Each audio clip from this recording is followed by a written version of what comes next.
Hey, it's Aiden here with Lead Freak Cleaning Academy, and today I want to kind of move into or up the escalator, if you will, and start talking about adding more value from a cleaning perspective. Now, this video just kind of presets us back to the foundation of the basic principle.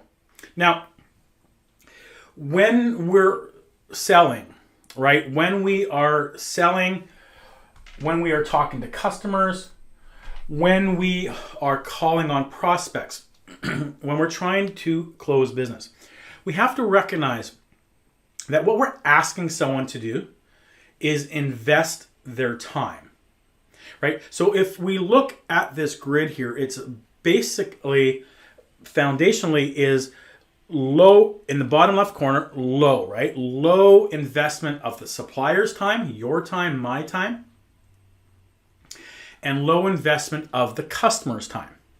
So when their time investment is low, it's like, yeah, okay, I'll get those from you for, XYZ cost. It's just, yes, it's a transactional process. It's a transactional relationship. It's a transactional transaction. It's based solely on money, and the investment of you and the investment of the customers is low. So you're not going to give much service. You're going to deliver it, on the days that you go by there. They're going to get a low price. That's the basic gist of it. And unfortunately, in the cleaning industry, that's where the majority of people are. Most are in that price-driven sale because they don't know how to move up that ladder. In fact, the average customer I deal with tells me that they make a 20% gross profit after revenue and all their cost of goods and expenses, right? They make about a 20% profit.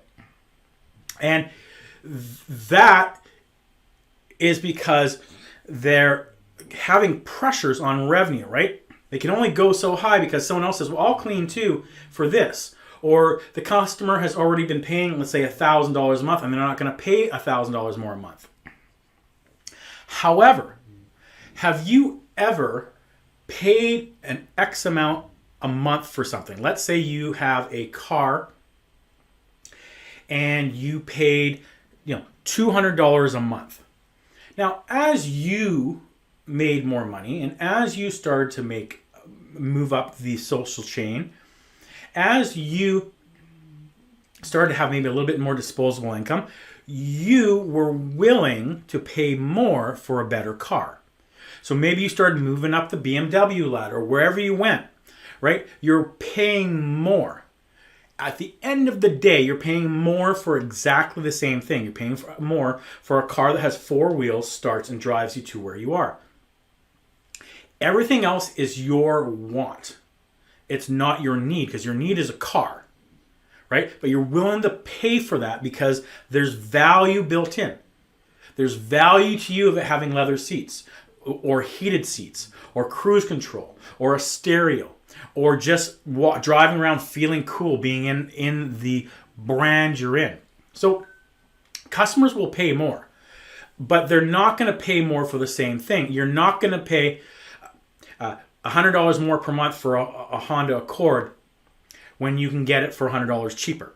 You're just not going to do it. Who would? No one's going to.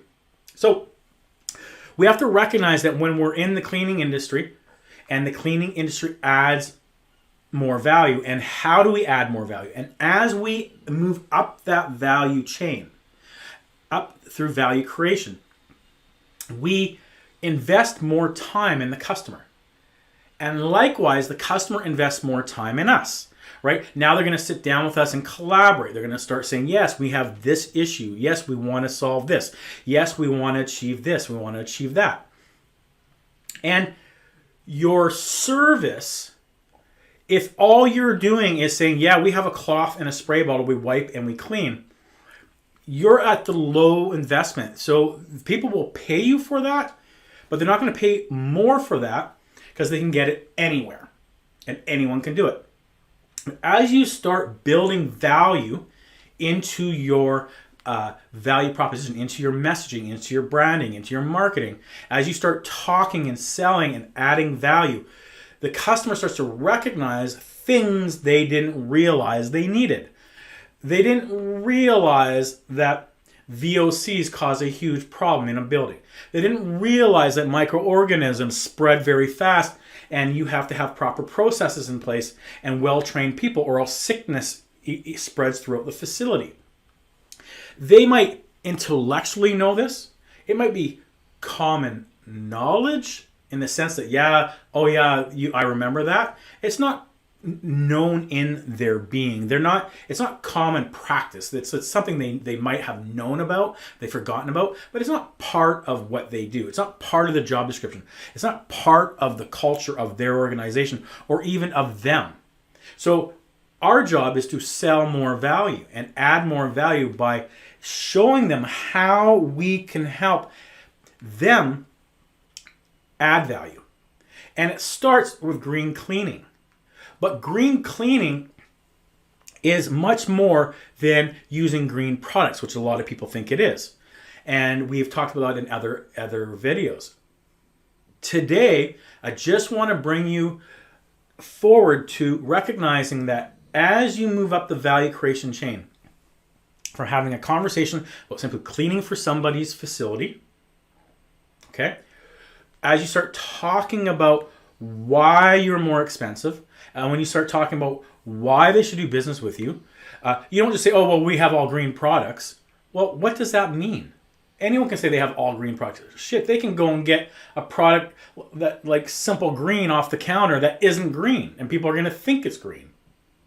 So the education comes through the marketing. The education comes through the selling. Education comes through asking the questions and leading people to recognize and identify that, yes, they actually want that.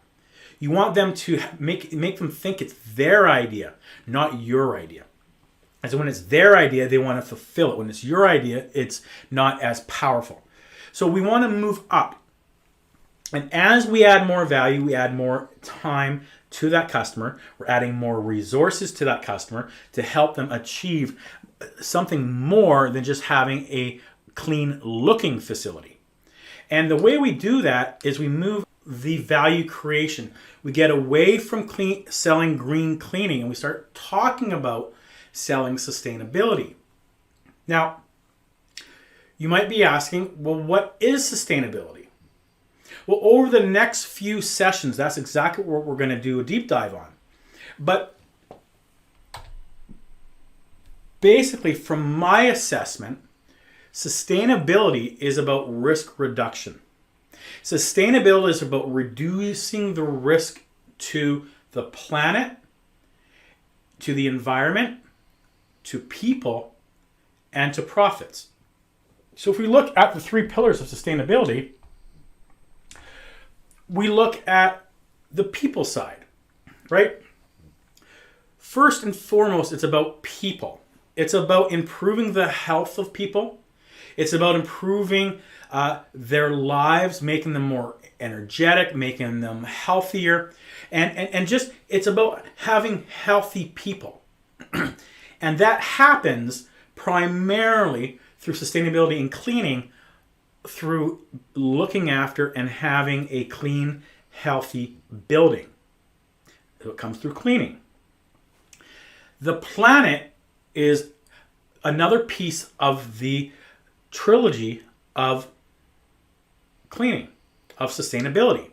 And it's the planet. So what can we do to reduce the risk to the planet? Well, proper procedures, proper ventilation, proper cleaning, proper practices, energy reduction. It goes on and on and on. And we will get into that a little bit in the coming sessions on my take on how we can contribute to sustainability. And finally, the third piece of sustainability is profits, right? We're not going to get anyone, especially organizations and companies, to jump in if there's no profits for them. They have to be able to make it profitable. So when these three things work together, people, planet, and profit, we have sustainability. So the question is, how can we move our company, position our company into a company that doesn't just clean and doesn't just provide green cleaning, but actually helps them with their sustainability mandates, with their sustainability goals and objectives, with them just recognizing that we help them deliver these outcomes and what those outcomes mean to them from a financial standpoint. Forget about a political standpoint and saying, hey, we're green. There's an actual cost scenario. There's many different scenarios that impact an organization by utilizing and practicing sustainable cleaning practices. So the synergy is between these three: people, planet, profit. That's where we get sustainability. And in the next session, that's what I'm going to start diving into. I'm going to start talking about what I do, and perhaps it might help you as well. Now, if you found this of value, click the link below. I have a free course that comes with a 140-page master manual that has everything from wall charts to survey forms to everything you need to execute this message, accompanied by a 7-part video series. So click the link below, or you can simply go to Lead Freak Cleaning Academy and it'll take you right there and you can sign up for free.